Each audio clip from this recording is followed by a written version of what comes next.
Chapter 16, A Chip Off the Old Block. Once on the TV, this dude hypnotized a lobster. Maybe you saw it. He touches a lobster and it freezes. It can't move. That's sort of what happened to me when his hand clamps over my mouth. Like I'm paralyzed and my head is empty, and all there is in the world is that big hand and this cool breath like the wind. "So this is where the geezer stuck you, huh?" he whispers. "Down in the basement. Out of sight, out of mind." I still can't see his face. He's this huge shape in the room. "Everything changes now," he says. "It's time I got to know my own son, who had his mind poisoned against me." He makes me sit up and shushes me to make sure I can't make any noise. Making noise is the last thing I want to do, because I don't know whether or not Graham ever bought that gun he mentioned, or what might happen if he tries to use it. Graham's bad dream about Graham getting shot with his own gun seems pretty real right now, and I don't want to be the one that makes it come true. "I know what they told you," he says. "It's all a big lie, you understand? I never killed anybody, and that's the truth, so help me God."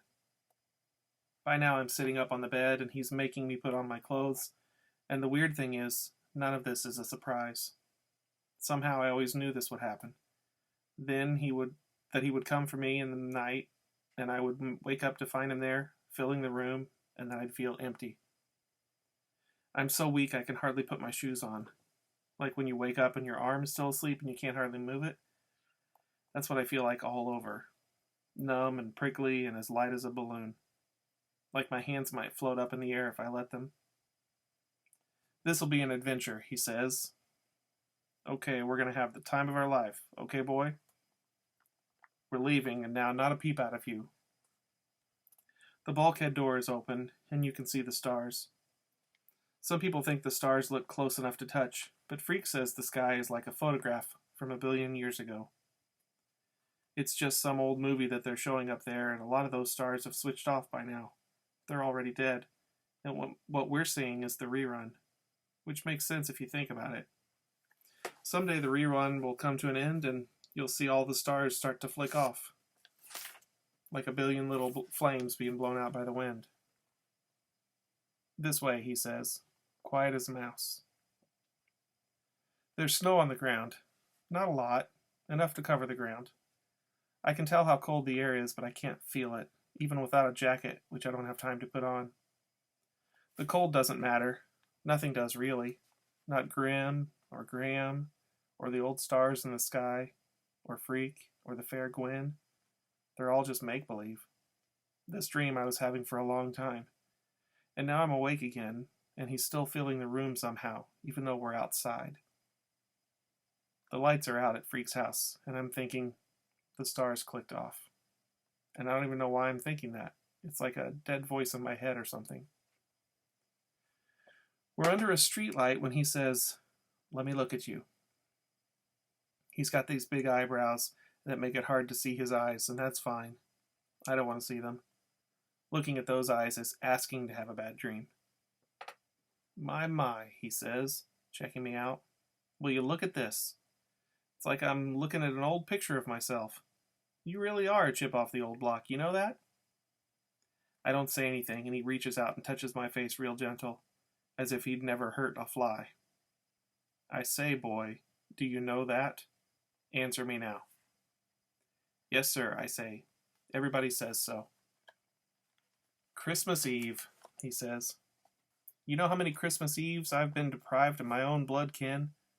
Now is that fair, to do that to a man? Lock him up for a crime he never did?" He's waiting for me to answer, and I say, "No, sir, not fair." "That's over and done now," he says.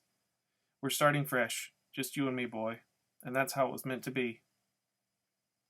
I'm standing there under the streetlight, and it's amazing how quiet it is, like everybody went away or died.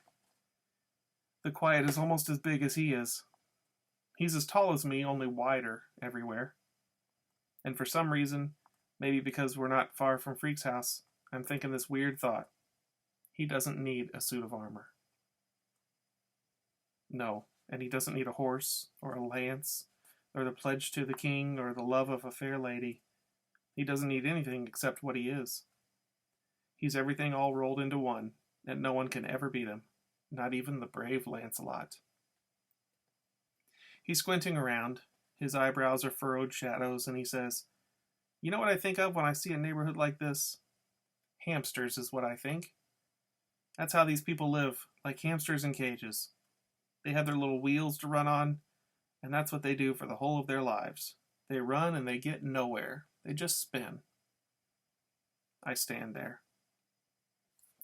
"They poisoned you against me, I know that," he says. "Give it time, you'll see the truth."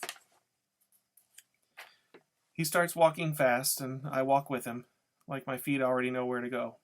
We're cutting through the side streets and heading down to the pond, all cold and white and frozen. Tomorrow morning, a bunch of kids will take their new sleds and skates out there and probably lose their new mittens and scarves and get yelled at by their moms and dads. But tonight, the pond is as empty as the moon, as empty as my head.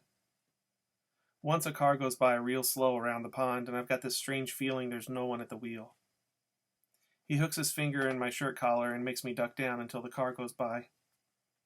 The car passes, and you can't see through the dark windows, and you can hear the snow crunching under the tires, squeaky and frozen. "We're invisible," he says, making me stand up. Now, isn't that a kick in the pants?" My feet already know where we're going. The New Testaments. There's a few lights on in the old buildings, and you can see some of the windows are cracked. It looks like a knife cut against the light, and he's saying, "You know about Mary and Joseph, and how the baby Jesus was born in a manger?" I try to nod, and the funny thing is, even though I'm not cold, my teeth are chattering. So it's like the rest of me is freezing, but my head hasn't noticed. "That's what we're doing, seeking shelter," he says. "Except this isn't exactly a manger we're going to."